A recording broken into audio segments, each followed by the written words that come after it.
What's going on, everybody? Let's talk Jets radio. Quick video here. Jets Vikings game preview prediction. But first, I got to start with that game from the New York Mets last night because that was, without question, a top 5 all-time moment in my entire sports watching life.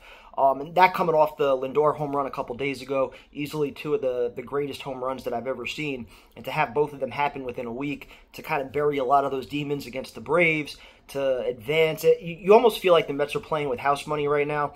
And for Pete, it just feels so fucking good because, you know, it's almost the exact same conversation as what we have with Saleh, where he's such a likable guy, yet for so many times it felt like in those big moments, he just came up short. And you should have seen, like, the different text message threads that I had going on with friends. I was ready for this guy to, you know, just have fun in Chicago, have fun with the White Sox, just heartless. I was done with him.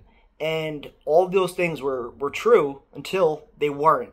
And that's why I still have a little bit of hope left with Robert Saleh, because I'm trying to get hyped up with the Davante Adams rumors. Like, regardless of what you feel about the coaching staff, the goal is still simple. You assemble the best roster possible. And ultimately, if you don't see that progress in a couple weeks, you know, you still have time to make a change. I don't think at 2-2 we got to panic yet, but it just seems like there's a negative aura that's kind of out there right now with much of the fan base, and it's understandable. Clearly, you know, the expectations were much higher this year than to get off to a 2-2 start. I heard Lazard's comments during the week that, you know, we're content with the 2-2 start. I think that's just a ridiculous mindset to have. Even some of Saleh's comments during the week where, you know, he seemed a little bit irritated. You know, glad that Garrett Wilson clarified his comments about the route tree, felt that, you know, he doesn't need to hold players accountable with penalties. He's not going to change anything there. You know, players want to be taught. He's not going to punish them and things like that. And all these different quotes. And I agree to a certain extent that, like, we've seen this same playbook, the same story, the same way of losing for the Jets, just with undisciplined teams that can't put up points under Coach Saleh. And all these things are true until the moment where maybe they're not, like with Pete Alonso. And, you know, if you're a Yankee fan, you want to go to A-Rod, all those years where he came up short in October, and then he finally got it done, and he carried the Yankees pretty much on his back in that one October, all the way to, you know, to a World Series. So, you know, it's a true narrative until it isn't. And I'm not saying that Saleh is going to change everybody's opinion. I can't even sit here and say honestly that I have a whole lot of faith in him surviving the entire year. But at the very least, you still go about things the same way, and that's to try to assemble a roster with as much talent as possible. So I'm still all in on Davante Adams. But that aside, getting to Jets-Vikings, and this is a game that's obviously going to be a challenge. Vikings undefeated. The reunion game with Sam Darnold, which I'm absolutely dreading. But on those same lines, you know, this is a player that I'm obviously very happy for. You know, if you guys go back to, you know, the COVID streams and, you know, if you followed this channel long enough, you know that I was a huge Sam Darnold guy. I love the kid. I think he was done incredibly dirty here with the Jets. And I like the way that he owned it this week. Like, he did have plenty of opportunities, but those opportunities were with just a guy that never should have been a second-time head coach following his failures with the Dolphins, with Adam Gase. And so just, you know, changing systems year 1 to year 2, you know, not having a real experienced offensive coordinator, just a lot of things that you look at with the development. And it's like, it's no surprise that he didn't work out, but I'm glad he's revived his career. I'm always rooting for his success, with the exception being this week. Would love to see the Jets get a couple takeaways. We know that, you know, he can turn the ball over a little bit. Their offensive line's been playing pretty well. Clearly Jefferson's going to be the priority. And, you know, the last time that the two teams met, the Jets kind of contained Jefferson. Then they gave up the big touchdown late in the game. They had DJ Reed on him, which I thought made absolutely no sense. So hopefully the Jets learn from that and from last week with the communication bust in the red zone.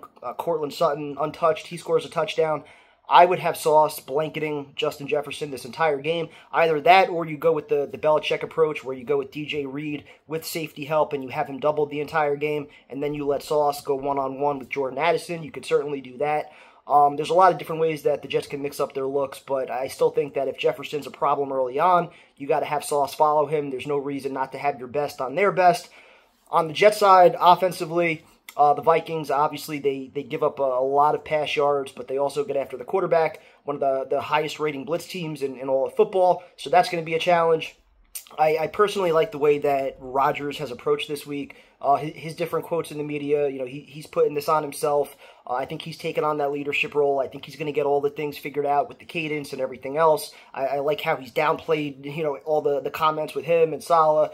But clearly, I think there are some issues there as it relates just to respect and whether or not he's going to keep going to bat for Saleh if this thing does get worse. I think right now at 2-2, it's easy to kind of downplay it. Yeah, we're friends, everything's fine. If we start getting to that 4-5 loss mark and we're not even into November or it's early November, then that's where I think you have some major problems, and then maybe you could entertain the idea of, an Ulbrich or somebody else taking over for the rest of the season. But for right now, you turn the page on last week. You try to, just say that it was a one-time thing as it relates to the cadence. They cleaned up all the delay of game shit, so hopefully this week, if they clean up the cadence, I think this is a real good opportunity for Garrett Wilson to get going. I hope they make a change in the red zone and we see a little bit more Braylon Allen. I hope Reese gets his head out of his ass because he's going to be needed this week as well.